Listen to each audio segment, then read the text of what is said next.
काशी का पहला super speciality और कॉर्पोरेट हॉस्पिटल सिग्नेस लक्ष्मी हॉस्पिटल, सुने सबसे सुरक्षित, सबसे विश्वसनीय। खिली कार्य समूह यानी कि वर्किंग ग्रुप बैठक की मेजबानी कर रहा है। जैसा कि आप जानते हैं, इसका उद्घाटन कल किया गया। कल्चर वर्किंग ग्रुप की मंत्री स्तरीय बैठक कल होगी। तो सबसे पहले इस प्रेस कॉन्फ्रेंस में माननीय केंद्रीय संस्कृति मंत्री जी श्री किशन रेड्डी सर अब हमें इन दोनों बैठकों और संस्कृति ट्रैक के तहत अब तक हुई प्रगति के बारे में जानकारी देंगे। 2014 आदरणीय नरेंद्र मोदी जी प्रधानमंत्री का जिम्मेदारी संभाले हैं। जब तक 13 एंटिटीज विदेश से आए, मगर इस 9 सालों में मोर देन 300 अभी रिकग्निशन हुआ, कुछ पाइपलाइन में भी है, रास्ते में भी है। मोर देन 400 एंटिटीज विदेशों से जो भारत का अलग अलग तरीके से विदेश चोरी से, स्मगलिंग से, ऐसे अलग अलग तरीके से जो विदेश गए वैसी भारत वापस लाए गए। 13 था 2014 तक। इस 9 साल में 400 एडिशन नया लाए हैं। ये हमारा भारत के लिए बहुत बड़ा अचीवमेंट है। आदरणीय प्रधानमंत्री जिस देश में जाते हैं उस देशों से बातचीत करके, MOU करके इस एक्टिविटीज भारत लाने के लिए प्रयास करें। ये लगातार कंटिन्यूएशन प्रोसेस से ये चलने वाले हैं। जहाँ तक आपका प्रश्न है कि रेस्टिट्यूशन के बारे में क्या सहमति बन रही, आपसे we will request you to please hold on till tomorrow, क्योंकि दिस इज इस बार जो हमारा कल्चर वर्किंग ग्रुप के 4 टॉपिक्स हैं। पहला है restitution and return of properties that have been smuggled और टेकन आउट इलीगली।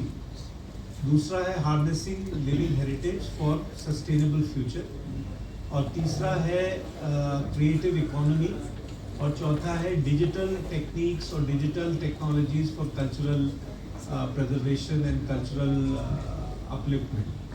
तो जो पहला वाला टॉपिक है restitution and return of cultural properties, इस पर कल कुछ बड़े निर्णय होने वाले हैं। कुछ बहुत अच्छी आम सहमतियां बनने वाली हैं।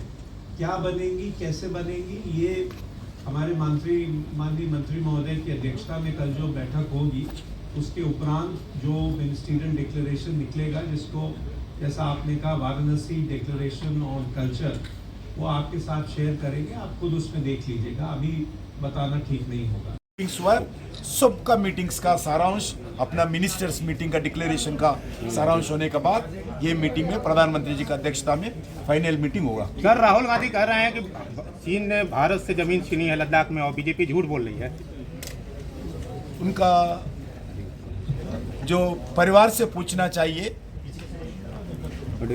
कांग्रेस पार्टी नेतृत्व में भारत सरकार उनके समय पर कितना भारत का जमीन अलग अलग देशों को दिया है।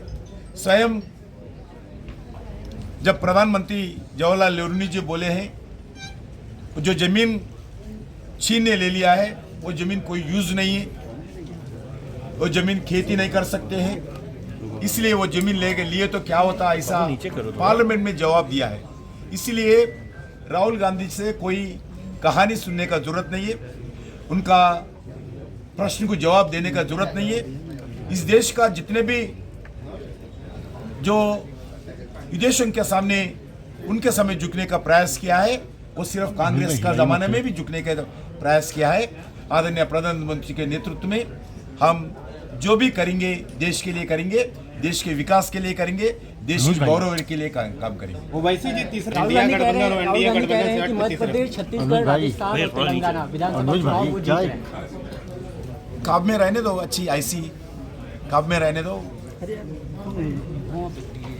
इंडिया गठबंधन पे क्या कहेंगे?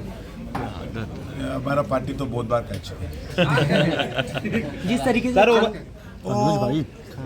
कांग्रेस का गठबंधन है, वो कांग्रेस का गठबंधन हो, जो विपक्ष का गठबंधन हो, मैं पूछना चाहता हूं आपका गठबंधन का नेता कौन है, किनके नेतृत्व में काम करेंगे। देश के जनता किसका नेतृत्व देखकर आपको समर्थन करना चाहिए। उनके पास कोई जवाब नहीं है। ये गठबंधन अपॉर्चुनिटीज गठबंधन है। ये गठबंधन के द्वारा कोई देश को लाभ नहीं होता है, देश को नुकसान होता है ऐसे गठबंधन के द्वारा, क्योंकि इसमें कोई यूनानिमिटी नहीं है। इसलिए ये गठबंधन के बारे में ज़्यादा चर्चा करने का जरूरत नहीं है। मैं ये विश्वास दिलाना चाहता हूँ, आने वाले साल में 2024 में जो लोकसभा का चुनाव होगा, जो एनडीए आदरणीय प्रधानमंत्री नरेंद्र मोदी जी के नेतृत्व में जो आज का हमारा नंबर है पार्लियामेंट में, उससे ज़्यादा नंबर लेकर हम पुनर्सत्ता में आएंगे। हैट्रिक एनडीए सरकार नरेंद्र मोदी जी के नेतृत्व में हैट्रिक सरकार आएंगे। Secretary culture government of India Shri Govind Mohan ji, senior officials of culture government of India, friends from the media, 9th 10th will be head of states meeting Delhi में होगा। इस सभी मीटिंग्स में जितने भी G20 कंट्रीज का मीटिंग हुआ है, सभी मीटिंग में भारत सरकार के द्वारा भारत के तरफ से अपना विरासत सारी दुनिया को बताने के लिए जितने भी डेलीगेट्स हमें हम बताने के लिए प्रयास किया, अवगत करने के लिए प्रयास किया, दिखाने के लिए प्रयास किया। अपना टूरिस्ट डेस्टिनेशन हो, कल्चरल डेस्टिनेशन हो, अपना विरासत हो, अपना ट्राइबल कल्चर हो। The culture working group under India's G20 presidency is concluding with the 4th cultural group meeting. Basically, I mean, culture Bharat का ही कल्चर है, अलग नहीं है। वाराणसी केंद्र होगा, मगर जो भी कल्चर होगा वाराणसी का भारत का ही कल्चर है, भारत का परंपरा है। इसलिए जो भी डिक्लेरेशन जो भी होगा, पहले सेक्रेटरी साहब बता चुके हैं, वो घोषणा अभी नहीं बता सकते, कल होने के बाद भी आपको मालूम है। मंत्री जी के संबोधन के बाद और इसके अलावा उसके बाद हमारा प्रश्न और उत्तर का सेशन भी होगा। और अब बिना कोई और वक्त लिए मैं माननीय मंत्री जी किशन रेड्डी सर को निवेदन करूंगी। नमस्कार। My ministerial colleague coming. I will again not want to disclose how many ministers and how many representatives of ministers, but all countries, all these 6 international organizations would be represented in tomorrow's meeting. It's already been brought back. some more.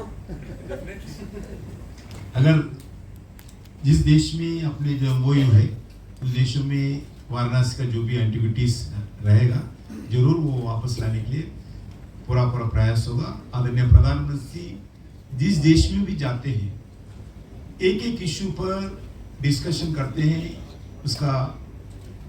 उस विषय पर सफल होने के लिए प्रयास करते हैं। अलग अलग देशों के जाते होकर अलग अलग देशों में जितनी भी एक्टिविटीज है, आदरणीय प्रधानमंत्री नरेंद्र मोदी जी का इनिशिएटिव पर भी मोर देन 400 एक्टिविटीज भारत लाए गए। मैं पहले बता चुका हूँ, आजाद से लेकर नरेंद्र मोदी जी प्रधानमंत्री तक ओनली 13 इस 9 साल में 400 लाए गए। आने वाले दिन में लगातार एक कंटिन्यूएशन प्रोसेस है, लगातार प्रयास होगा। जिस देशों से MOU नहीं है, MOU करने का भी कंटिन्यूएशन प्रोसेस होगा। There is no end. जितने भी अपना एक्टिविटीज विदेशों में लगातार डिस्कशन होगा, लाना चाहिए, लाएंगे। कार्य समूह यानी कि वर्किंग ग्रुप बैठक की मेजबानी कर रहा है। जैसा कि आप जानते हैं, इसका उद्घाटन कल किया गया। कल्चर वर्किंग ग्रुप की मंत्री स्तरीय बैठक कल होगी। तो सबसे पहले इस प्रेस कॉन्फ्रेंस में माननीय केंद्रीय संस्कृति मंत्री जी श्री किशन रेड्डी सर अब हमें इन दोनों बैठकों और संस्कृति ट्रैक के तहत अब तक हुई प्रगति के बारे में जानकारी देंगे। मंत्री जी के संबोधन के बाद और इसके अलावा उसके बाद हमारा प्रश्न और उत्तर का सेशन भी होगा। और अब बिना कोई और वक्त लिए मैं माननीय मंत्री जी किशन रेड्डी सर को निवेदन करूंगी। को नमस्कार। My ministerial colleague 9th 10th will be head of states meeting Delhi में होगा। इस सभी मीटिंग्स में जितने भी G20 कंट्रीज का मीटिंग हुआ है, सभी मीटिंग में भारत सरकार के द्वारा भारत के तरफ से अपना विरासत सारी दुनिया को बताने के लिए जितने भी डेलीगेट्स हमें हम बताने के लिए प्रयास किया, अवगत करने के लिए प्रयास किया, दिखाने के लिए प्रयास किया। अपना टूरिस्ट डेस्टिनेशन हो, कल्चरल डेस्टिनेशन हो, अपना विरासत हो, अपना ट्राइबल कल्चर हो। The culture working group under India's G20 presidency is concluding with the fourth cultural group meeting. Basically, I mean, culture Bharat का ही कल्चर है, अलग नहीं है। वाराणसी केंद्र होगा, मगर जो भी कल्चर होगा वाराणसी का भारत का ही कल्चर है, भारत का परंपरा है। इसलिए जो भी डिक्लेरेशन जो भी होगा, पहले सेक्रेटरी साहब बता चुके हैं, वो घोषणा अभी नहीं बता सकते, कल होने के बाद भी आपको मालूम है। सबको नमस्कार। My ministerial colleague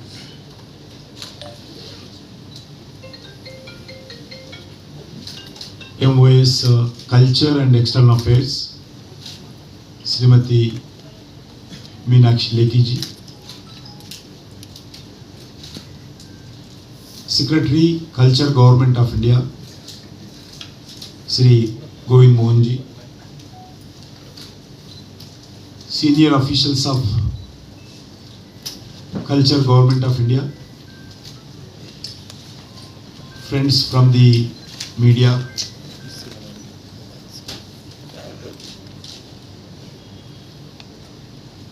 the culture working group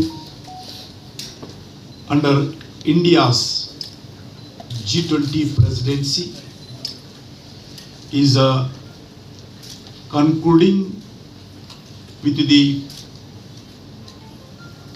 fourth cultural group meeting from 24th to 26th August.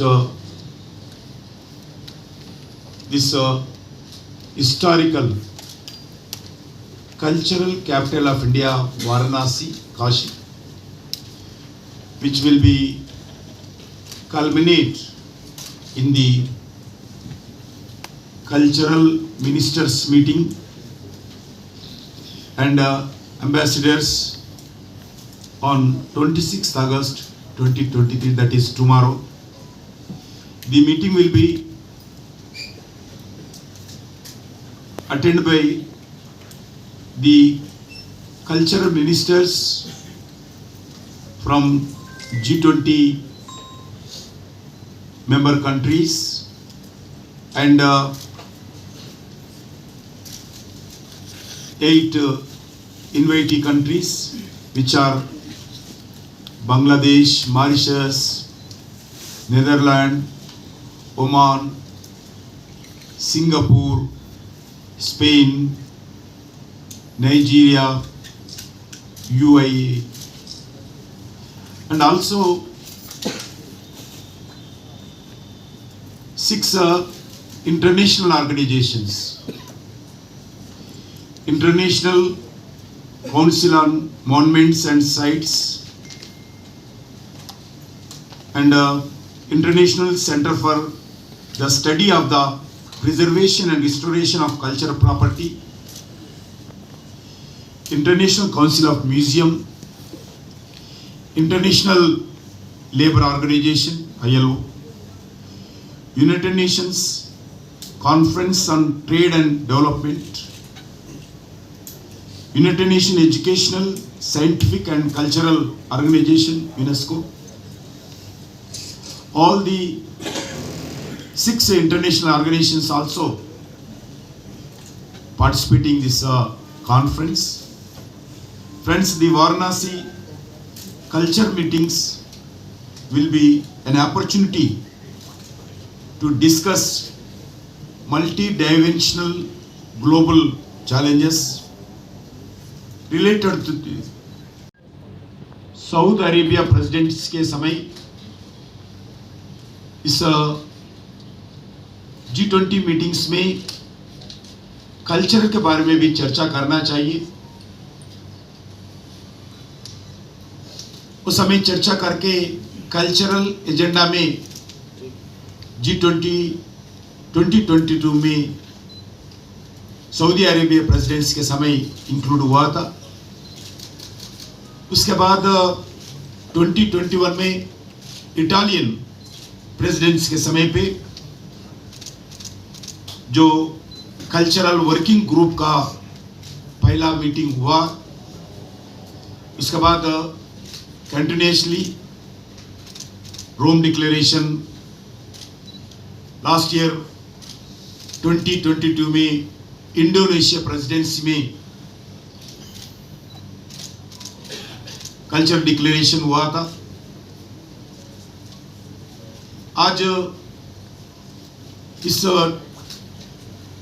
2023 Bharat का अध्यक्षता में पहला मीटिंग खजुराहो में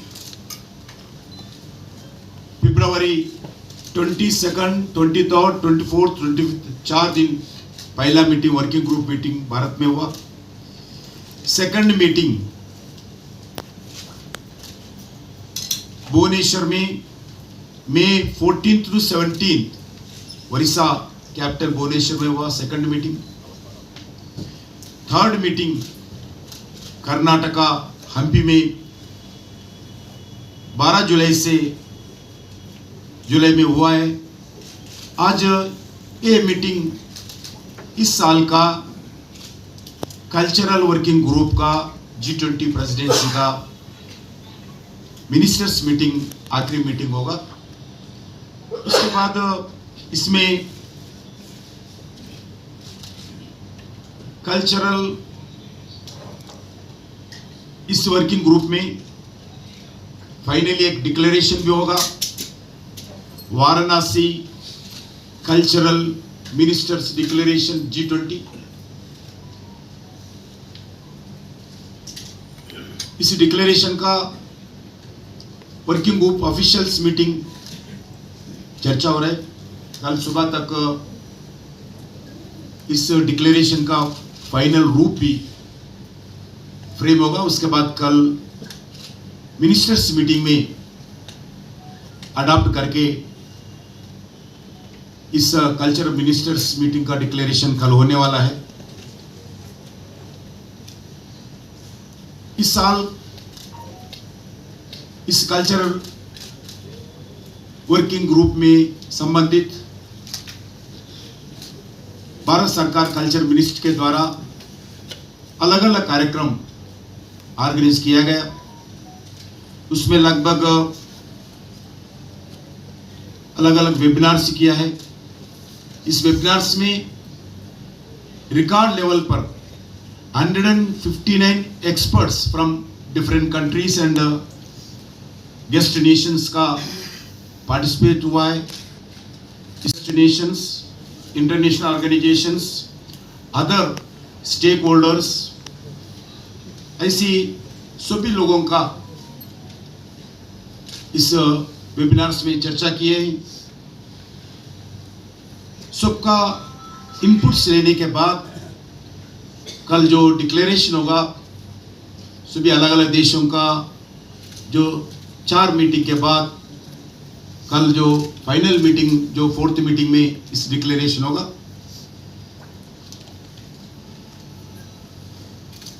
कल शाम को कल्चरल इवेंट भी है। आदरणीय उत्तर प्रदेश का मुख्यमंत्री श्री योगी आदित्यनाथ जी कल शाम को जो इवेंट में भी शामिल होंगे।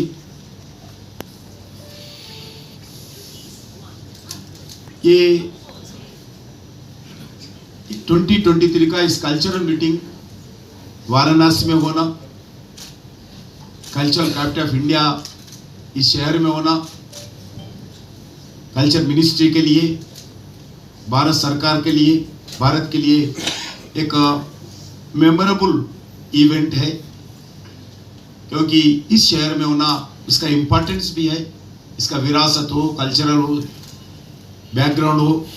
इस शहर से एक डिक्लेरेशन जाना, इस शहर से कल्चर मिनिस्टर्स का मीटिंग का डिक्लेरेशन सारी दुनिया को जाना, इधर से घोषणा होना हमारे लिए बहुत सौभाग्य की बात है, गर्व की बात है।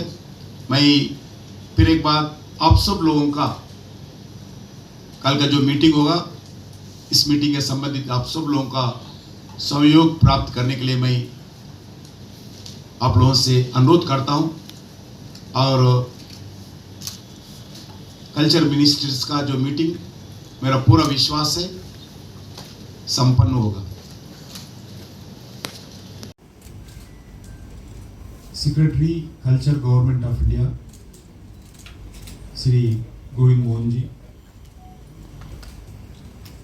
Senior officials of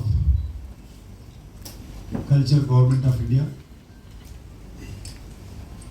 friends from the media. Working group, culture ministers meeting, which will be concluded tomorrow, and culture working group meetings will be finished today, and thus the fourth in serial sequence is what is happening in Varanasi, and all this what has been brought out by India's presidency brings out the beautiful tapestry of cultural milieu of the country and various cities, and Varanasi specifically has been chosen as Varanasi is the UNESCO City of Heritage for music.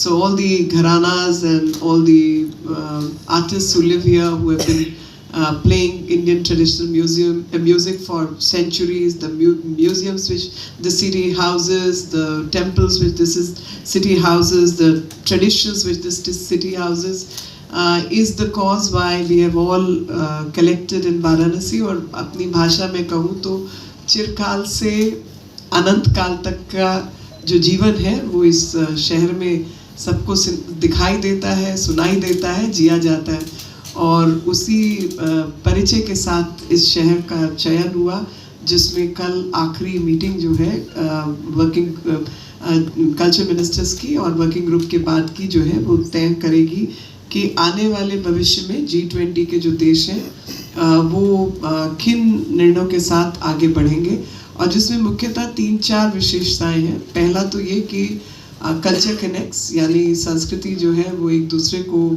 जोड़ती है, और जोड़ना तभी संभव है जब हम एक दूसरे को अधिक समझते हैं, और समझने के लिए दूसरे के जो ट्रेडिशंस हैं, जो उसकी सभ्यता संस्कृति के मानक हैं, उनको केवल टॉलरेट नहीं बल्कि अंडरस्टैंड किया जाए, समझा जाए और एक्सेप्टेंस हो। और भारत की परंपराओं की जो एक्सेप्टेंस है वो वाराणसी आए बिना तो संभव नहीं है। तो जो बनारस आएगा उसको यहाँ भारत की परंपराओं के विषय में खास तौर पर अधिक ज्ञान होगा, और ज्ञान की धरती है काशी। ऐसे में जो कलेक्टिव कमिटमेंट्स हैं उनको all that will get encapsulated, and we will come up with a declaration, and culture will be a positive driver. तो जैसा मैंने पहले कहा कि culture connects. The second vertical is the positive change, and that driver of positive change would be in terms of economy also. Culture can be a driver of economic change also and economic well-being. किसको आधार बनाकर हम अर्थव्यवस्था को बेहतर करें, और जो भी लोग बनारस से हैं, वाराणसी से हैं, वो अच्छी तरह जानते हैं कि एक मंदिर स्थान को ही ठीक करने से यहाँ पर तो 10 करोड़ जो है दर्शन के लिए लोग प्रति साल आना शुरू हो गए हैं, तो वो जाहिर तौर पे यहाँ के अर्थव्यवस्था को भी बेहतर करने के लिए काम कर रहा है।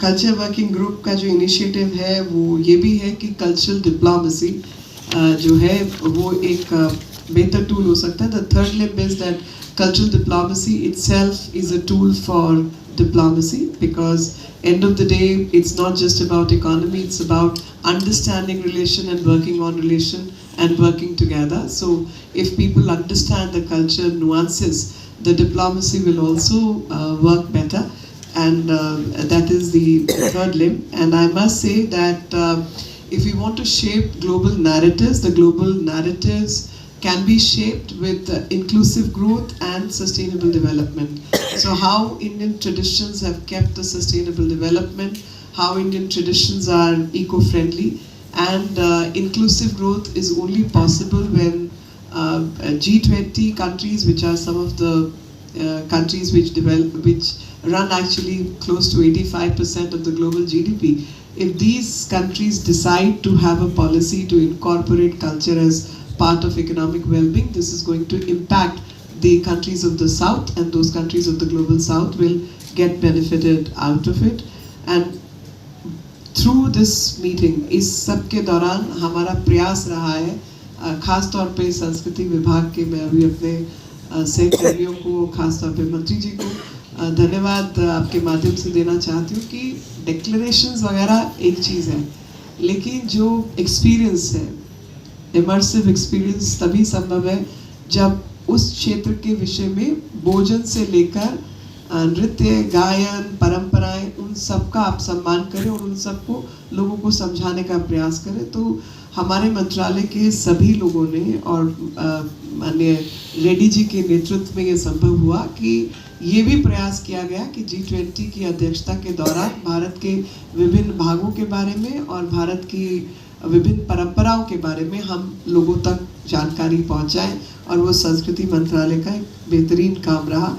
एक पोस्टेज स्टैम्प जो है वो भी हम लोग जो है वो इशू करने जा रहे हैं, जिसमें कल्चरल यूनिटी, सर्कुलरिटी और कल्चर ऑफ लाइफ जो प्रधानमंत्री जी ने हम सबको मिशन दिया, लिविंग फॉर एनवायरनमेंट, वो सब दर्शाया जाएगा। और एक environmental consciousness can be a word, but universal consciousness that we all need to work together in harmony, working together for the cause of environment and well-being of the earth. Sur Vasudha is an orchestra which we will be running tomorrow, जिसमें G20 plus 9 countries के 29 देशों के विभिन्न कलाकार प्रस्तुति करेंगे अपने अपने वाद्य यंत्रों के द्वारा। और मुझे लगता है कि सुर वसुधा के लिए बनारस या वाराणसी से बेहतर जगह नहीं हो सकती थी, जहाँ पर कायल लोग बैठे हैं जो संगीत को समझते हैं, गायन को समझते हैं, वादन को समझते हैं। तो ऐसे में सुर वसुधा के लिए सही स्थान चुना गया, जो कि वाराणसी हमारा वो कल्चर सेंटर रहेगा, रुद्राक्ष। और इसके साथ ही 29 देशों की सुर वसुधा के अलावा जो थीम है inclusion, diversity and international collaboration, उसको लेकर ही आगे काम होगा। गंगा आरती और आज गंगा आरती के लिए भी सबको लेकर जा रहे हैं।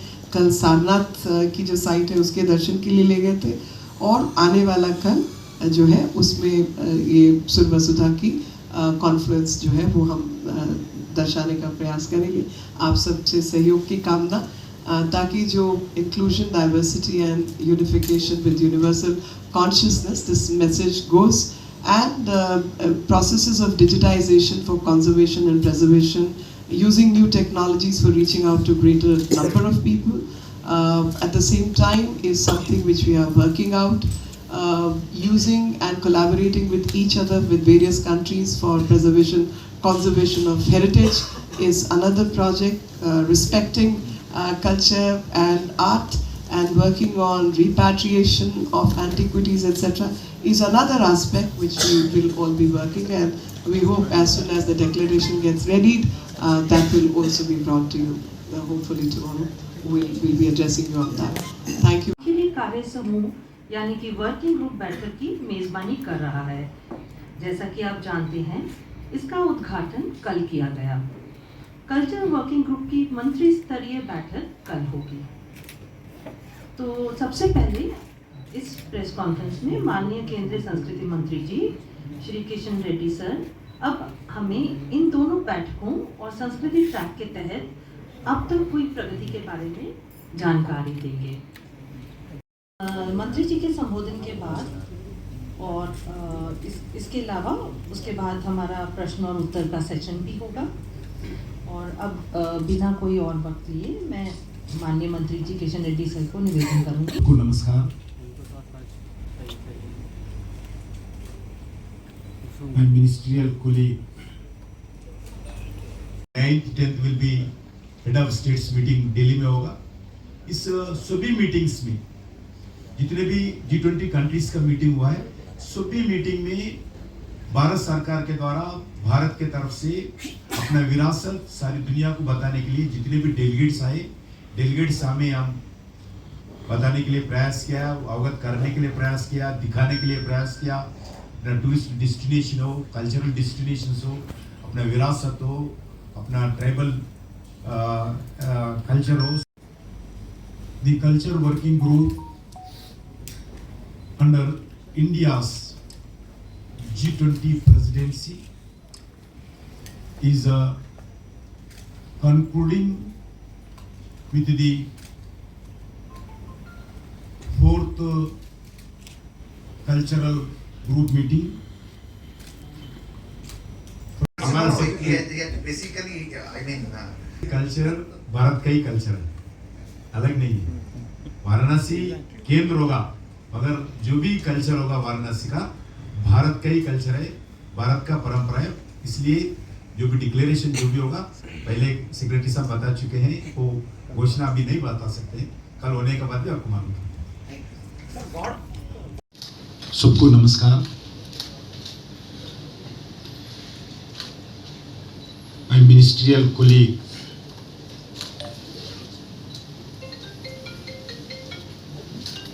MOS Culture and External Affairs Shrimati Meenakshi Lekhi ji, secretary culture government of India Shri Govind Mohan ji, senior officials of culture government of India,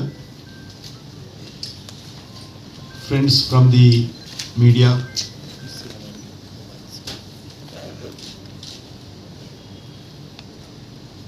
the culture working group under India's G20 presidency is concluding with the fourth cultural group meeting from 24th to 26th August. This historical cultural capital of India, Varanasi, Kashi, which will be culminate in the cultural ministers meeting and ambassadors on 26th August 2023, that is tomorrow. The meeting will be attended by the cultural ministers from G20 member countries and 8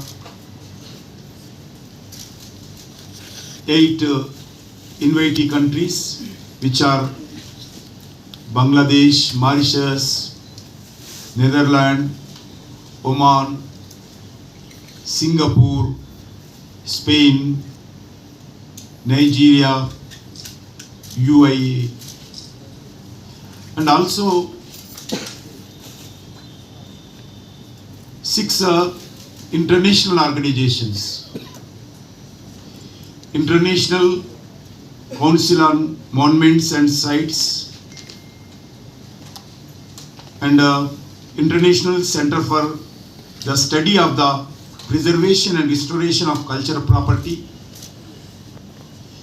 International Council of Museum, International Labour Organization, ILO, United Nations Conference on Trade and Development, United Nations Educational, Scientific and Cultural Organization, UNESCO, all the 6 international organizations also participating in this conference.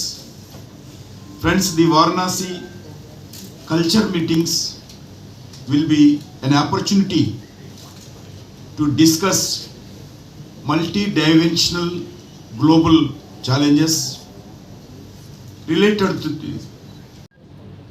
Saudi Arabia presidents के समय इस G20 meetings में culture के बारे में भी चर्चा करना चाहिए। उस समय चर्चा करके कल्चरल एजेंडा में G20 2022 में सऊदी अरेबिया प्रेसिडेंट्स के समय इंक्लूड हुआ था। उसके बाद 2021 में इटालियन प्रेसिडेंट्स के समय पे जो कल्चरल वर्किंग ग्रुप का पहला मीटिंग हुआ, उसके बाद कंटिन्यूसली रोम डिक्लेरेशन लास्ट ईयर 2022 में इंडोनेशिया प्रेसिडेंसी में कल्चर डिक्लेरेशन हुआ था। आज इस 2023 भारत का अध्यक्षता में पहला मीटिंग खजुराहो में फरवरी 22nd, 23rd, 24th, 25th 4 दिन पहला meeting working group meeting Bharat में हुआ। सेकंड मीटिंग भुवनेश्वर में मई 14th to 17th Odisha capital Bhubaneswar में हुआ second meeting. Third meeting Karnataka Hampi में 12 जुलाई से जुलाई में हुआ है। आज ये मीटिंग इस साल का कल्चरल वर्किंग ग्रुप का G20 प्रेसिडेंसी का मिनिस्टर्स मीटिंग आखिरी मीटिंग होगा। उसके बाद इसमें कल्चरल इस वर्किंग ग्रुप में फाइनली एक डिक्लेरेशन भी होगा, Varanasi cultural ministers declaration G20। इस डिक्लेरेशन का वर्किंग ग्रुप ऑफिशियल्स मीटिंग चर्चा हो रहा है। कल सुबह तक इस डिक्लेरेशन का फाइनल रूप भी फ्रेम होगा। उसके बाद कल मिनिस्टर्स मीटिंग में अडॉप्ट करके इस कल्चर मिनिस्टर्स मीटिंग का डिक्लेरेशन कल होने वाला है। इस साल इस कल्चरल वर्किंग ग्रुप में संबंधित भारत सरकार कल्चर मिनिस्ट्री के द्वारा अलग अलग कार्यक्रम ऑर्गेनाइज किया गया। उसमें लगभग अलग अलग वेबिनार्स किया है। इस वेबिनार्स में रिकॉर्ड लेवल पर 159 experts from different countries and guest nations का पार्टिसिपेट हुआ है। Guest nations, international organisations, other stakeholders, ऐसी सभी लोगों का इस वेबिनार्स में चर्चा की है। सबका इनपुट्स लेने के बाद कल जो डिक्लेरेशन होगा, सभी अलग अलग देशों का जो 4 मीटिंग के बाद कल जो फाइनल मीटिंग, जो 4th मीटिंग में इस डिक्लेरेशन होगा।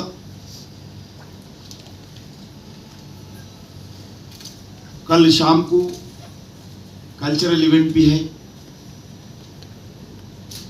आदरणीय उत्तर प्रदेश का मुख्यमंत्री श्री योगी आदित्यनाथ जी कल शाम को जो इवेंट में भी शामिल होंगे। ये 2023 का इस कल्चरल मीटिंग वाराणसी में होना, कल्चरल कैपिटल ऑफ इंडिया इस शहर में होना, कल्चर मिनिस्ट्री के लिए, भारत सरकार के लिए, भारत के लिए एक मेमोरेबल इवेंट है, क्योंकि इस शहर में होना इसका इम्पोर्टेंस भी है। इसका विरासत हो, कल्चरल हो, बैकग्राउंड हो, इस शहर से एक डिक्लेरेशन जाना, इस शहर से कल्चर मिनिस्टर्स का मीटिंग का डिक्लेरेशन सारी दुनिया को जाना, इधर से घोषणा होना हमारे लिए बहुत सौभाग्य की बात है, गर्व की बात है। मैं फिर एक बार आप सब लोगों का कल का जो मीटिंग होगा, इस मीटिंग के संबंधित आप सब लोगों का सहयोग प्राप्त करने के लिए मैं आप लोगों से अनुरोध करता हूं, और कल्चर मिनिस्टर्स का जो मीटिंग मेरा पूरा विश्वास है संपन्न होगा। Secretary culture government of India Shri Govind Mohan ji, senior officials of culture government of India, friends from the media. Working group, culture ministers meeting, which will be concluded tomorrow, and culture working group meetings will be finished today, and thus the 4th in serial sequence is what is happening in Varanasi, and all this what has been brought out by India's presidency brings out the beautiful tapestry of cultural milieu of the country and various cities, and Varanasi specifically has been chosen as Varanasi is the UNESCO City of Heritage for music. So all the gharanas and all the artists who live here, who have been playing Indian traditional music for centuries, the museums which the city houses, the temples which this city houses, the traditions which this city houses, is the cause why we have all collected in Varanasi. और अपनी भाषा में कहूँ तो चिरकाल से अनंत काल तक का जो जीवन है वो इस शहर में सबको दिखाई देता है, सुनाई देता है, जिया जाता है, और उसी परिचय के साथ इस शहर का चयन हुआ, जिसमें कल आखिरी मीटिंग जो है वर्किंग कल्चर मिनिस्टर्स की और वर्किंग ग्रुप के बाद की जो है वो तय करेगी कि आने वाले भविष्य में G20 के जो देश हैं वो किन निर्णयों के साथ आगे बढ़ेंगे, और जिसमें मुख्यतः 3-4 विशेषताएं हैं। पहला तो ये कि कल्चर कनेक्ट्स, यानी संस्कृति जो है वो एक दूसरे को जोड़ती है, और जोड़ना तभी संभव है जब हम एक दूसरे को अधिक समझते हैं, और समझने के लिए दूसरे के जो ट्रेडिशंस हैं, जो उसकी सभ्यता संस्कृति के मानक हैं, उनको केवल टॉलरेट नहीं बल्कि अंडरस्टैंड किया जाए, समझा जाए और एक्सेप्टेंस हो। और भारत की परंपराओं की जो एक्सेप्टेंस है वो वाराणसी आए बिना तो संभव नहीं है। तो जो बनारस आएगा उसको यहाँ भारत की परंपराओं के विषय में खास तौर पर अधिक ज्ञान होगा, और ज्ञान की धरती है काशी।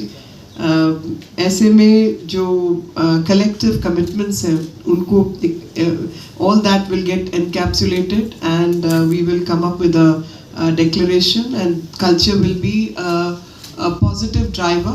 तो जैसा मैंने पहले कहा कि culture connects. The second vertical is the positive change, and that driver of positive change would be in terms of economy also. Culture can be a driver of economic change also and economic well-being. किसको आधार बनाकर हम अर्थव्यवस्था को बेहतर करें। और जो भी लोग बनारस से हैं, वाराणसी से हैं, वो अच्छी तरह जानते हैं कि एक मंदिर स्थान को ही ठीक करने से यहाँ पर तो 10 करोड़ जो है दर्शन के लिए लोग प्रति साल आना शुरू हो गए हैं। तो वो जाहिर तौर पे यहाँ के अर्थव्यवस्था को भी बेहतर करने के लिए काम कर रहा है। कल्चर वर्किंग ग्रुप का जो इनिशिएटिव है वो ये भी है कि कल्चरल डिप्लोमेसी जो है वो एक बेहतर टूल हो सकता है। The third limb is that cultural diplomacy itself is a tool for diplomacy, because end of the day it's not just about economy, it's about understanding relation and working on relation and working together. So if people understand the culture nuances, the diplomacy will also work better, and that is the third limb. And I must say that if we want to shape global narratives, the global narratives can be shaped with inclusive growth and sustainable development.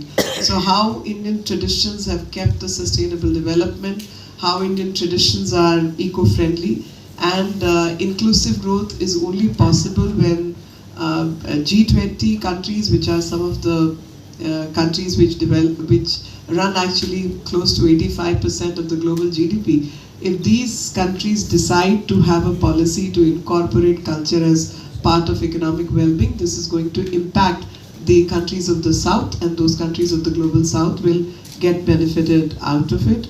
And through this meeting, इस सब के दौरान हमारा प्रयास रहा है, खास तौर पे संस्कृति विभाग के, मैं अभी अपने सहकर्मियों को, खास तौर पे मंत्री जी को धन्यवाद आपके माध्यम से देना चाहती हूँ कि डिक्लेरेशंस वगैरह एक चीज़ है, लेकिन जो एक्सपीरियंस है, इमर्सिव एक्सपीरियंस तभी संभव है जब उस क्षेत्र के विषय में भोजन से लेकर नृत्य, गायन, परंपराएं, उन सब का आप सम्मान करें और उन सबको लोगों को समझाने का प्रयास करें। तो हमारे मंत्रालय के सभी लोगों ने और माननीय रेड्डी जी के नेतृत्व में ये संभव हुआ कि ये भी प्रयास किया गया कि G20 की अध्यक्षता के दौरान भारत के विभिन्न भागों के बारे में और भारत की विभिन्न परंपराओं के बारे में हम लोगों तक जानकारी पहुंचाएं, और वो संस्कृति मंत्रालय का एक बेहतरीन काम रहा।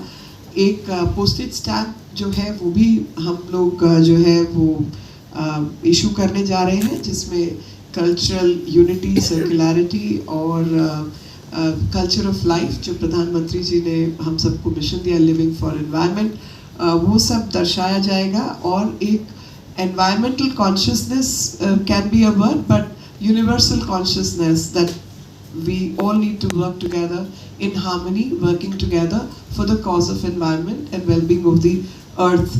Sur Vasudha is an orchestra which we will be running tomorrow, जिसमें G20 plus 9 countries के 29 देशों के विभिन्न कलाकार प्रस्तुति करेंगे अपने अपने वाद्य यंत्रों के द्वारा।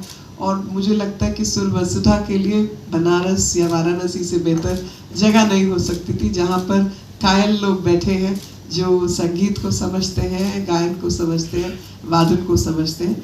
तो ऐसे में सुर वसुधा के लिए सही स्थान चुना गया, जो कि वाराणसी हमारा वो कल्चर सेंटर रहेगा, रुद्राक्ष। और इसके साथ ही 29 देशों की सुर वसुधा के अलावा जो थीम है inclusion, diversity and international collaboration, उसको लेकर ही आगे काम होगा। गंगा आरती, और आज गंगा आरती के लिए भी सबको लेकर जा रहे हैं। कल सारनाथ की जो साइट है उसके दर्शन के लिए ले गए थे, और आने वाला कल जो है उसमें ये सुर वसुधा की कॉन्फ्रेंस जो है वो हम दर्शाने का प्रयास करेंगे।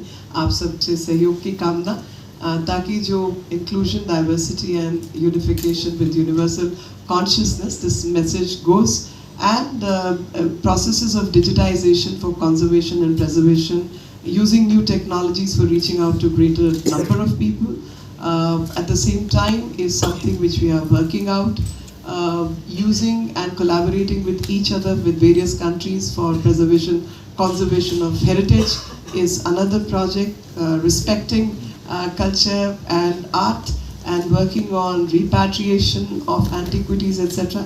is another aspect which we will all be working, and we hope as soon as the declaration gets readied, that will also be brought to you. hopefully tomorrow. We'll be addressing you on that. Thank you.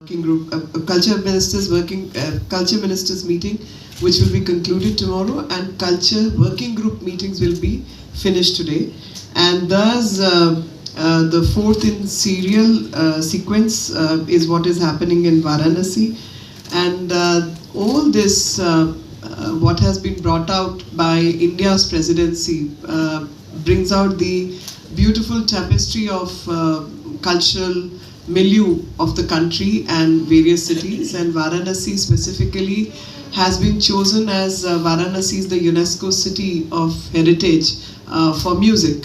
So all the gharanas and all the artists who live here, who have been playing Indian traditional music for centuries, the museums which the city houses, the temples which this city houses, the traditions which this city houses, is the cause why we have all collected in Varanasi. और अपनी भाषा में कहूँ तो चिरकाल से अनंत काल तक का जो जीवन है वो इस शहर में सबको दिखाई देता है, सुनाई देता है, जिया जाता है, और उसी परिचय के साथ इस शहर का चयन हुआ, जिसमें कल आखिरी मीटिंग जो है वर्किंग कल्चर मिनिस्टर्स की और वर्किंग ग्रुप के बाद की जो है वो तय करेगी कि आने वाले भविष्य में G20 के जो देश हैं वो किन निर्णयों के साथ आगे बढ़ेंगे, और जिसमें मुख्यतः 3-4 विशेषताएं हैं। पहला तो ये कि कल्चर कनेक्ट्स, यानी संस्कृति जो है वो एक दूसरे को जोड़ती है, और जोड़ना तभी संभव है जब हम एक दूसरे को अधिक समझते हैं, और समझने के लिए दूसरे के जो ट्रेडिशंस हैं, जो उसकी सभ्यता संस्कृति के मानक हैं, उनको केवल टॉलरेट नहीं बल्कि अंडरस्टैंड किया जाए, समझा जाए और एक्सेप्टेंस हो। और भारत की परंपराओं की जो एक्सेप्टेंस है वो वाराणसी आए बिना तो संभव नहीं है। तो जो बनारस आएगा उसको यहाँ भारत की परंपराओं के विषय में खास तौर पर अधिक ज्ञान होगा, और ज्ञान की धरती है काशी। ऐसे में जो कलेक्टिव कमिटमेंट्स हैं उनको all that will get encapsulated, and we will come up with a declaration, and culture will be a positive driver. तो जैसा मैंने पहले कहा कि culture connects. The second vertical is the positive change, and that driver of positive change would be in terms of economy also.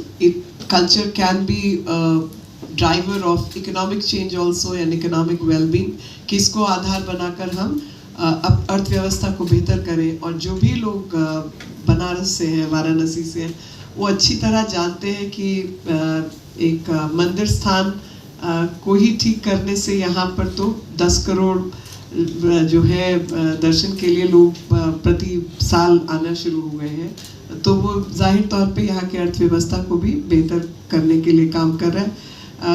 Culture working group का जो initiative है वो ये भी है कि कल्चरल डिप्लोमेसी जो है वो एक बेहतर टूल हो सकता है। The third limb is that cultural diplomacy itself is a tool for diplomacy, because end of the day it's not just about economy, it's about understanding relation and working on relation and working together. So if people understand the culture nuances, the diplomacy will also work better, and that is the third limb. And I must say that if we want to shape global narratives, the global narratives can be shaped with inclusive growth and sustainable development. So how Indian traditions have kept the sustainable development, how Indian traditions are eco-friendly, and inclusive growth is only possible when G20 countries, which are some of the countries which run actually close to 85% of the global GDP, if these countries decide to have a policy to incorporate culture as part of economic well-being, this is going to impact the countries of the South, and those countries of the global South will get benefited out of it. And through this meeting, इस सब के दौरान हमारा प्रयास रहा है, खास तौर पे संस्कृति विभाग के, मैं अभी अपने सहकर्मियों को, खास तौर पे मंत्री जी को धन्यवाद आपके माध्यम से देना चाहती हूँ कि डिक्लेरेशंस वगैरह एक चीज़ है, लेकिन जो एक्सपीरियंस है, इमर्सिव एक्सपीरियंस तभी संभव है जब उस क्षेत्र के विषय में भोजन से लेकर नृत्य, गायन, परंपराएं, उन सब का आप सम्मान करें और उन सबको लोगों को समझाने का प्रयास करें। तो हमारे मंत्रालय के सभी लोगों ने और माननीय रेड्डी जी के नेतृत्व में ये संभव हुआ कि ये भी प्रयास किया गया कि G20 की अध्यक्षता के दौरान भारत के विभिन्न भागों के बारे में और भारत की विभिन्न परंपराओं के बारे में हम लोगों तक जानकारी पहुंचाएं, और वो संस्कृति मंत्रालय का एक बेहतरीन काम रहा। एक पोस्टेज स्टैम्प जो है वो भी हम लोग जो है वो इशू करने जा रहे हैं, जिसमें कल्चरल यूनिटी, सर्कुलरिटी और कल्चर ऑफ लाइफ जो प्रधानमंत्री जी ने हम सबको मिशन दिया, लिविंग फॉर एनवायरनमेंट, वो सब दर्शाया जाएगा। और एक environmental consciousness can be a word, but universal consciousness that we all need to work together in harmony, working together for the cause of environment and well-being of the earth. Sur Vasudha is an orchestra which we will be running tomorrow, जिसमें G20 plus 9 countries के 29 देशों के विभिन्न कलाकार प्रस्तुति करेंगे अपने अपने वाद्य यंत्रों के द्वारा। और मुझे लगता है कि सुर वसुधा के लिए बनारस या वाराणसी से बेहतर जगह नहीं हो सकती थी, जहाँ पर कायल लोग बैठे हैं जो संगीत को समझते हैं, गायन को समझते हैं, वादन को समझते हैं। तो ऐसे में सुर वसुधा के लिए सही स्थान चुना गया, जो कि वाराणसी हमारा वो कल्चर सेंटर रहेगा, रुद्राक्ष। और इसके साथ ही 29 देशों की सुर वसुधा के अलावा जो थीम है inclusion, diversity and international collaboration, उसको लेकर ही आगे काम होगा। गंगा आरती, और आज गंगा आरती के लिए भी सबको लेकर जा रहे हैं। कल सारनाथ की जो साइट है उसके दर्शन के लिए ले गए थे, और आने वाला कल जो है उसमें ये सुर वसुधा की कॉन्फ्रेंस जो है वो हम दर्शाने का प्रयास करेंगे। आप सबसे सहयोग की कामना, ताकि जो inclusion, diversity and unification with universal consciousness, this message goes, and processes of digitization for conservation and preservation, using new technologies for reaching out to greater number of people at the same time is something which we are working out, using and collaborating with each other with various countries for preservation, conservation of heritage is another project, respecting culture and art and working on repatriation of antiquities, etc. is another aspect which we will all be working, and we hope as soon as the declaration gets readied, that will also be brought to you. Hopefully tomorrow we'll be addressing you on that.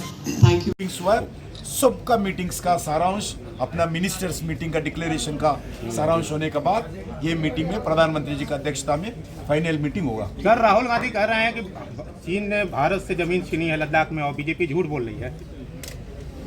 उनका जो परिवार से पूछना चाहिए,